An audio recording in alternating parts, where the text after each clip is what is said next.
तलाकशुदा आईपीएस पत्नी 5 साल बाद पति की झोपड़ी पहुंची। सच जानकर पूरा गांव सन्न रह गया। दोस्तों, सुबह का समय था। गांव के ऊपर सुबह की ठंडी धूप ऐसे फैल रही थी जैसे किसी ने आसमान से दूध में डूबी रोशनी बरसा दी हो। दूर खेतों में काम करते मजदूरों की धीमी आवाजें और कहीं कहीं कुकड़ूकू की धुन माहौल को और भी जीवंत बना रही थी। लेकिन इसी शांत सुबह को फाड़ते हुए एक सफेद सरकारी जीप अचानक गांव के कच्चे रास्ते पर मुड़ी। ड्राइवर ने जब गाड़ी को ब्रेक लगाया तो गांव के बच्चों ने दौड़ लगाकर उसे घेर लिया। किसी ने पहली बार इतनी चमचमाती गाड़ी गांव में देखी थी।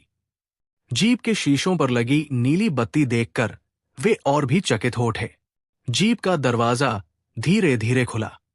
बाहर उतरी आईपीएस अधिकारी अंजलि राठौड़, तेज कदमों, सफेद क्रिस्प यूनिफॉर्म, सख्त चेहरे और आंखों में एक अलग तरह की थकान के साथ। आज भी उनकी पर्सनैलिटी में वही तेज था जो पूरे जिले में चर्चा का विषय रहता था, पर चेहरा अजीब तरह से टूटा हुआ, कहीं ना कहीं भीगा सा।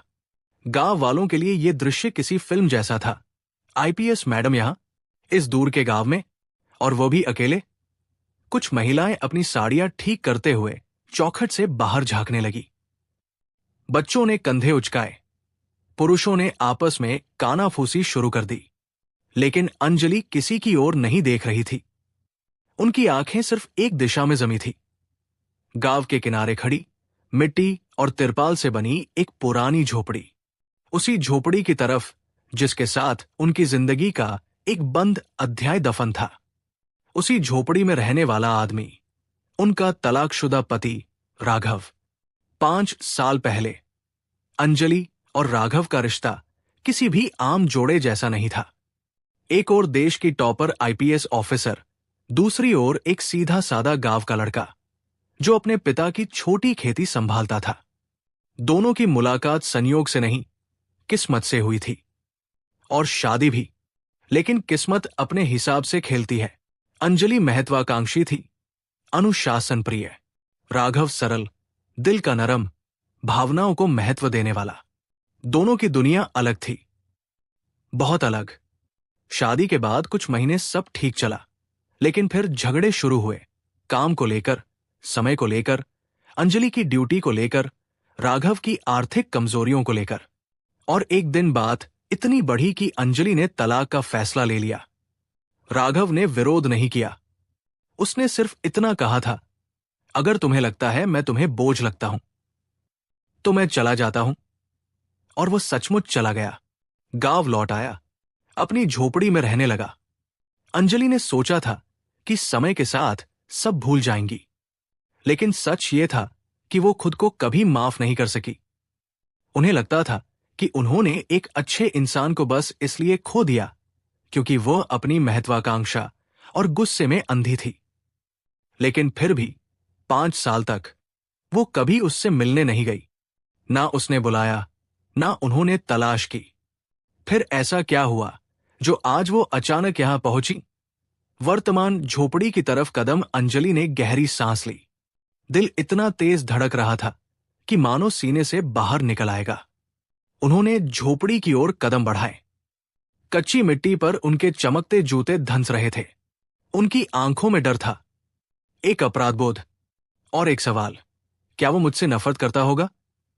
झोपड़ी के पास पहुंची तो देखा, सामने एक पुरानी चारपाई, पास में टूटी बाल्टी, रस्सी पर सूखते फटे कपड़े और दरवाजे पर टंगा एक छोटा सा ताला। ताला? वो बाहर गया है क्या? अंजलि ने एक बूढ़ी औरत को बुलाया जो बकरी को चारा डाल रही थी। माई, ये झोपड़ी राघव की है ना? उनकी आवाज खुद ब खुद काम गई। बूढ़ी औरत ने उन्हें ऊपर से नीचे तक देखा। आईपीएस वर्दी से पहचानना मुश्किल नहीं था कि ये कोई बड़ी अफसर है। हाँ बिटिया, राघव का ही घर है, वो बोली। फिर अचानक उसका चेहरा उदास पड़ गया। पर तुम कौन हो? क्यों पूछ रही?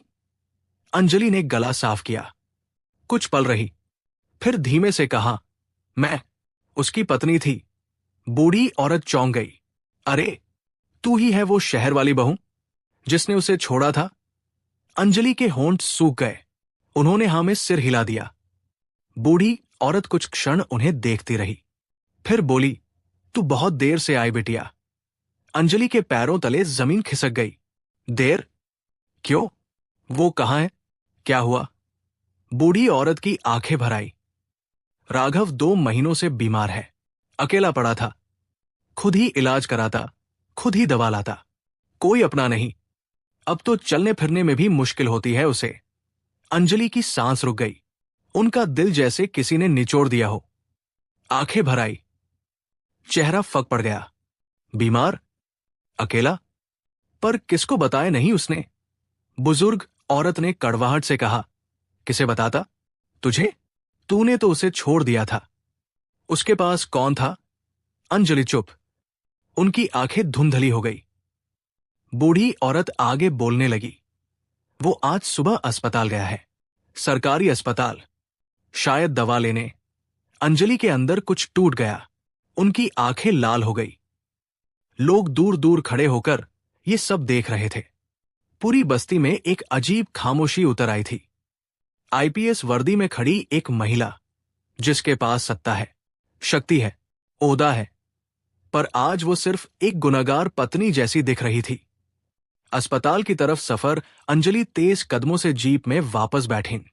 अस्पताल चलो। तुरंत ड्राइवर ने बिना सवाल किए गाड़ी घुमा दी।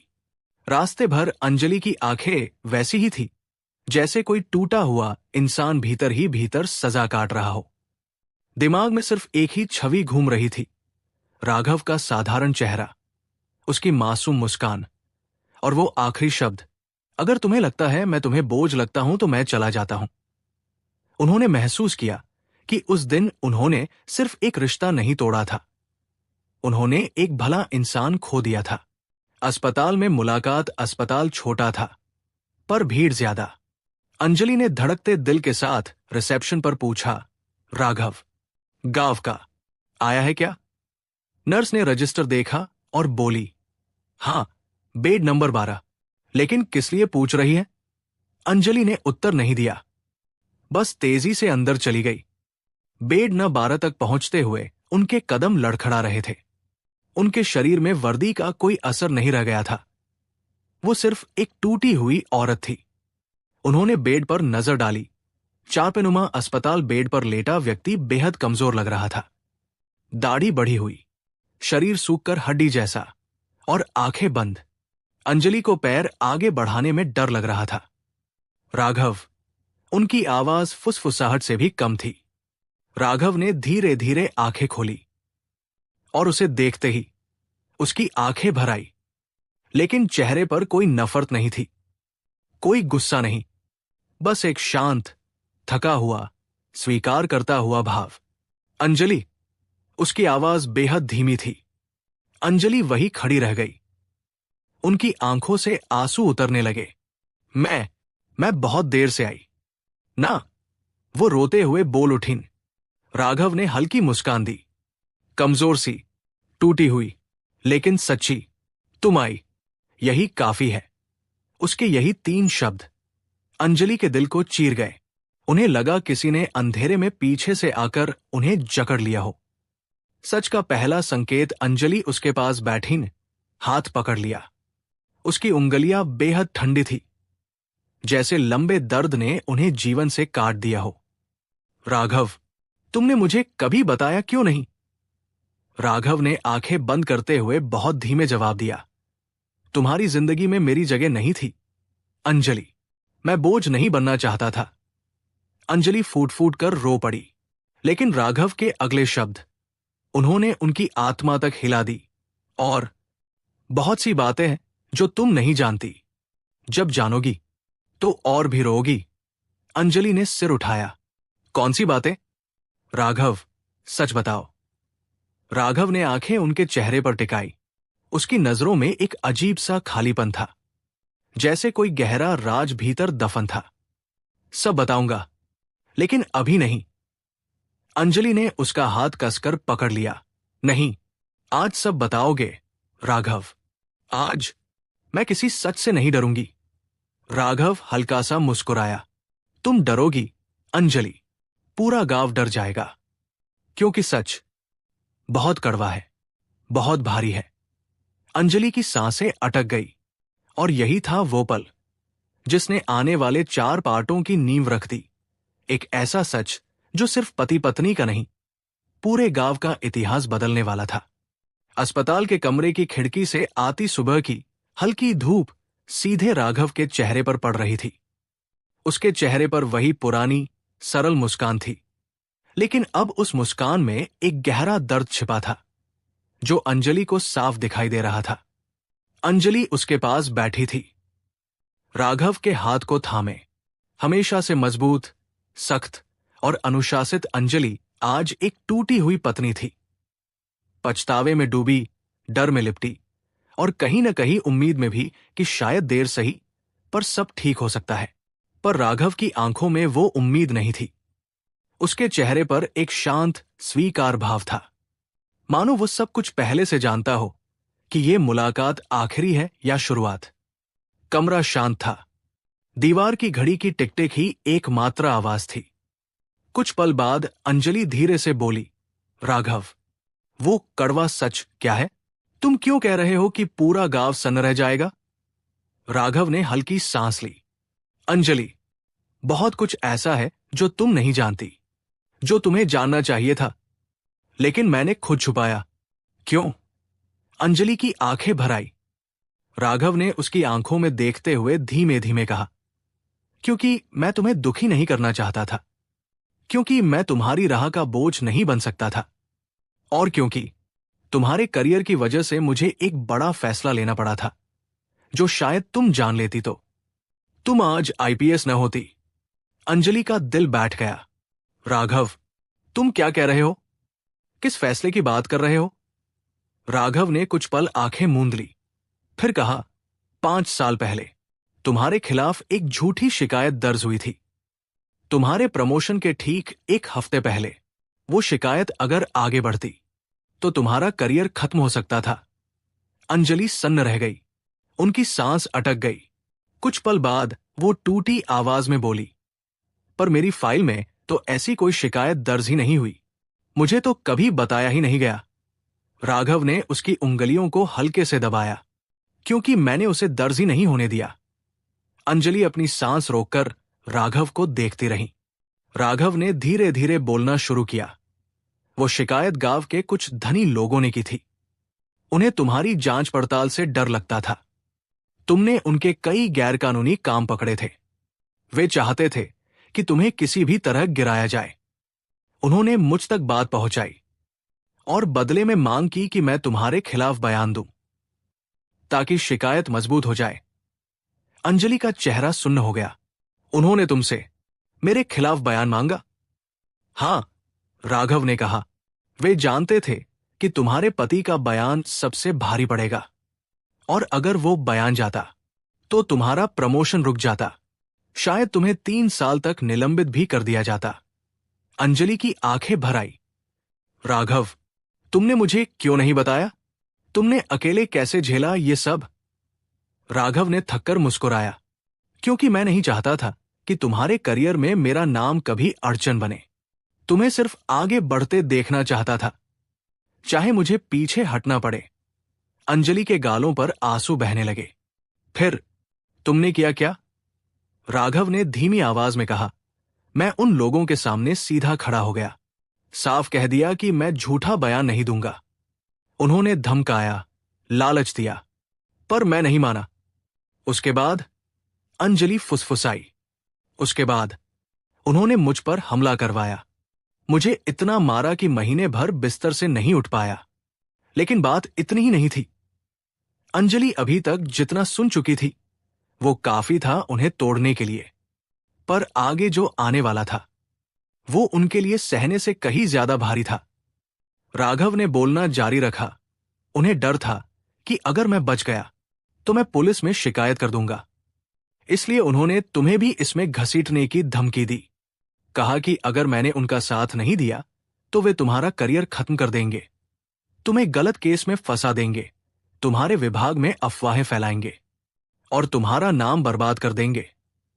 अंजलि ने राघव का हाथ कसकर पकड़ लिया। उनकी सांस कांप रही थी। राघव, तुमने मुझसे कुछ क्यों नहीं कहा? मैं तुम्हारे साथ लड़ती। मैं अपनी वर्दी की कसम खाती हूं। मैं किसी भी कीमत पर उन्हें छोड़ती नहीं। राघव ने कमजोर हंसी के साथ कहा, यही वजह थी कि मैंने तुम्हें कुछ नहीं बताया। तुम मजबूत हो, जिद्दी हो और अत्यंत ईमानदार। तुम किसी भी कीमत पर झुकते देखना नहीं चाहोगी। लेकिन यदि तुम उनसे टकराती तो शायद तुम्हें भारी नुकसान होता। इसलिए मुझे वही करना पड़ा जो उस समय सबसे सही लगा। अंजलि की आंखों से आंसू बहते रहे। क्या किया तुमने? राघव ने उसकी आंखों में उसी शांत प्रेम के साथ देखा। मैंने तुम्हें खुद से दूर कर दिया, अंजलि। मैंने खुद को वो आदमी बना लिया जिससे तुम नफरत करो, जिससे तुम रिश्ता तोड़ दो, जिससे तुम अलग होकर अपने करियर में आगे बढ़ सको। अंजलि स्तब्ध रह गई। उनके हाथ कांपने लगे। उन्होंने सिर झुकाकर रोना शुरू कर दिया। राघव, तुमने मेरे लिए अपना जीवन बर्बाद कर दिया। तुमने मेरे सपनों के लिए खुद को अकेला कर लिया। तुमने मुझे बचाने के लिए हमारी पूरी शादी दांव पर लगा दी। राघव ने बहुत धीरे से कहा, हां, क्योंकि प्यार कभी कभी साथ रहने में नहीं, बल्कि किसी को बचाने के लिए दूर हो जाने में भी होता है। अंजलि उसके सीने पर सिर रखकर रो पड़ी। उस क्षण अस्पताल का कमरा किसी मंदिर जैसा पवित्र लगने लगा था। एक पत्नी टूट रही थी, एक पति मुस्कुरा रहा था, और उनके बीच खड़ा था 5 साल का गलतफ हमी का पहाड़ जो अब पिघल रहा था। कुछ मिनट बाद अंजलि ने खुद को संभाला और पूछा, राघव, अगर तुमने ये सब मेरे लिए किया तो 5 साल तक मुझसे दूर क्यों रहे? क्यों नहीं लौटे? क्यों अकेले जूझते रहे? राघव की आंखें गहरी हो गई। क्योंकि अंजलि, मैंने माना था कि अगर मैं तुम्हारी जिंदगी में रहूंगा तुम कभी आज की आईपीएस अंजलि राठौड़ नहीं बन पाओगी। और सच कहूं, मुझे डर था कि अगर तुमने मेरा सच जान लिया तो तुम वापस मेरे पास आना चाहोगी। और मैं नहीं चाहता था कि तुम्हें तुम्हारा करियर, तुम्हारा भविष्य या तुम्हारी प्रतिष्ठा खोनी पड़े। अंजलि दर्द से चीख पड़ी। तो तुम ये सब अकेले सहते रहे, बीमार हुए, टूटे, तबाह हुए, और मुझे लगा कि तुम मुझे छोड़कर चले गए। राघव की आंखें नम हो गई। हां, मैं अकेला था, लेकिन मुझे लगा था कि तुम खुश हो, और वही मेरे लिए काफी था। अंजलि की सांस रुक गई। आज वो पूरी दुनिया की सबसे असफल इंसान महसूस कर रही थी। राघव, तुमने मुझे अपने दर्द से भी दूर रखा, राघव ने कहा, क्योंकि ये मेरा फैसला था, मेरा बोझ। अंजलि रोते हुए धीरे से बोल पड़ी, लेकिन आज मैं आई क्यों, जानते हो? राघव ने हल्के से सिर हिलाया। अंजलि बोली, क्योंकि मेरा दिल हर दिन चीखता था कि मैंने किसी अच्छे इंसान को खो दिया। और जब सुना कि तुम बीमार हो, अकेले हो, तो मेरे कदम खुद ब खुद भागते हुए आए। राघव उसे दर्द भरी मुस्कान के साथ देखता रहा। अंजलि, जिंदगी ने तुम्हें बहुत ऊंचाई दी है, पर मैं अब तुम्हारी जिंदगी का हिस्सा नहीं बन सकता। अंजलि घबरा गई। क्यों? क्यों नहीं?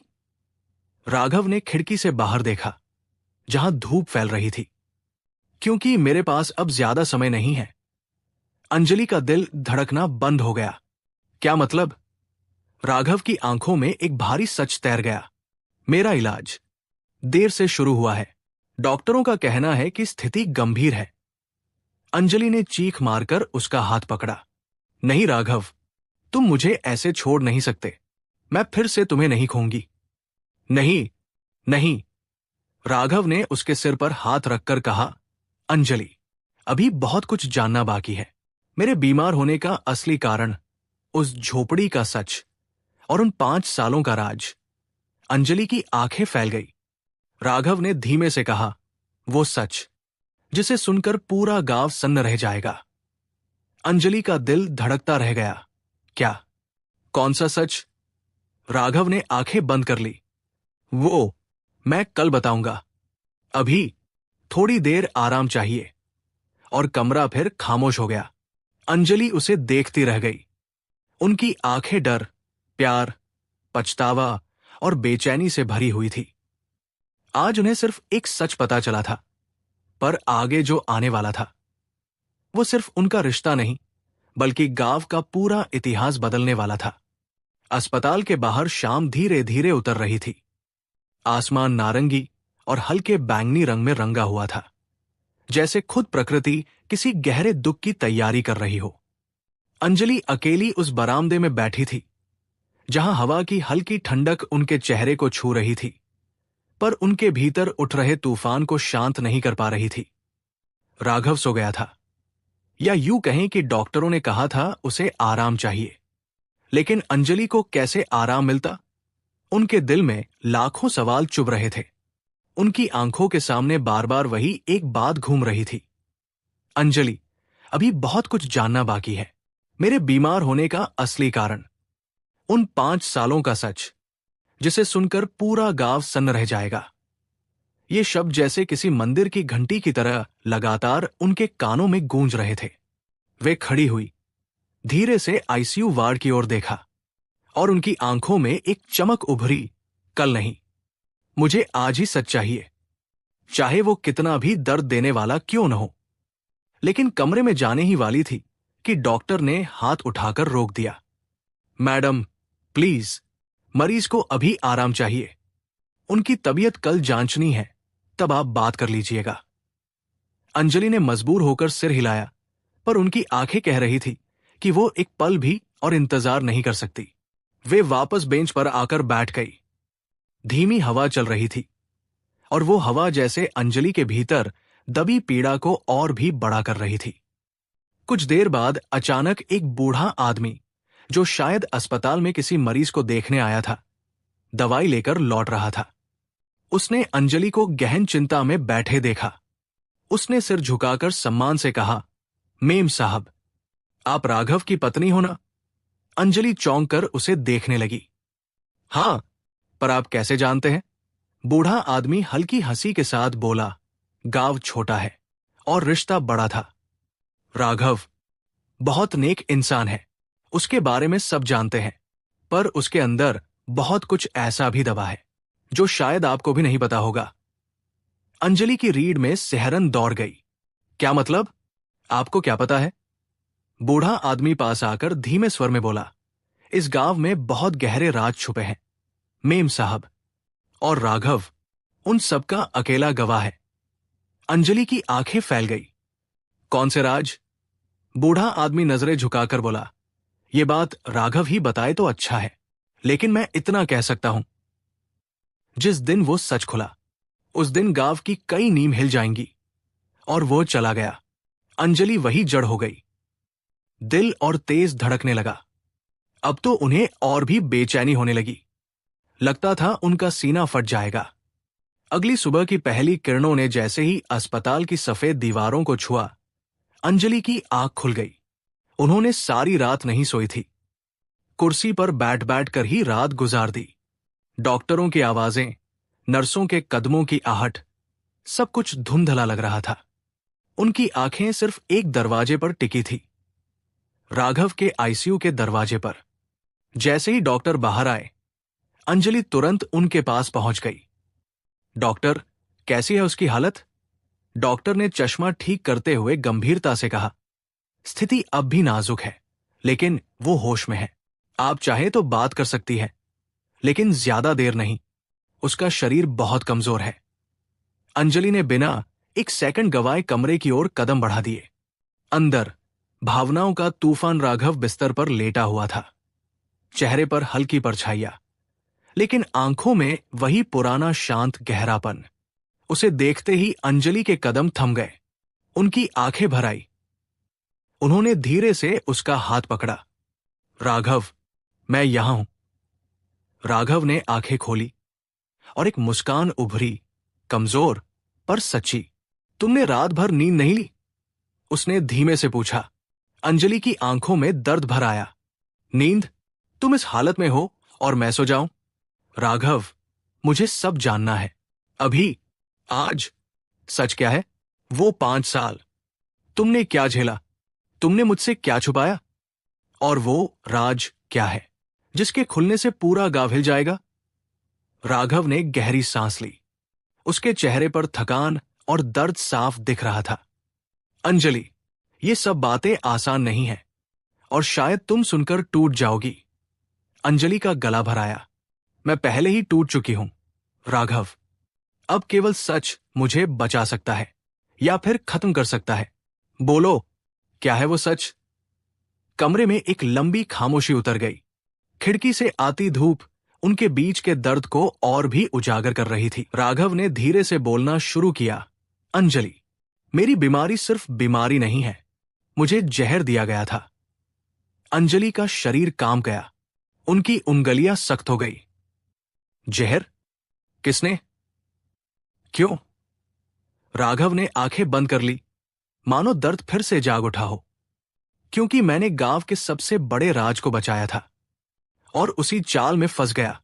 वो लोग नहीं चाहते थे कि मैं जिंदा रहूं, क्योंकि मैं वो सब जानता हूं जो जानने का हक इस गांव के किसी इंसान को नहीं होना चाहिए था। अंजलि की सांस बंद होने लगी। कौन सा राज, राघव? साफ साफ बताओ। राघव ने कांपती आवाज में कहा।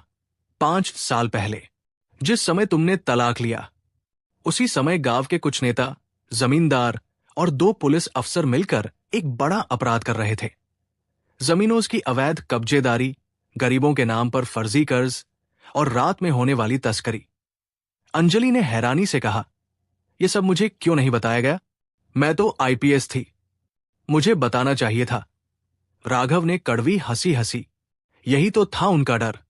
वे जानते थे कि तुम ईमानदार हो। अगर तुम तक ये बात पहुंचती तो तुम अकेले उनके पूरे सिंडिकेट को तबाह कर देती। इसलिए उन्होंने मुझे लक्ष्य बनाया, क्योंकि मैं कई बार रात में खेतों के पास उन्हें देख लेता था। और एक रात, राघव की आवाज टूट गई। अंजलि ने उसका हाथ और कसकर पकड़ लिया। क्या हुआ उस रात?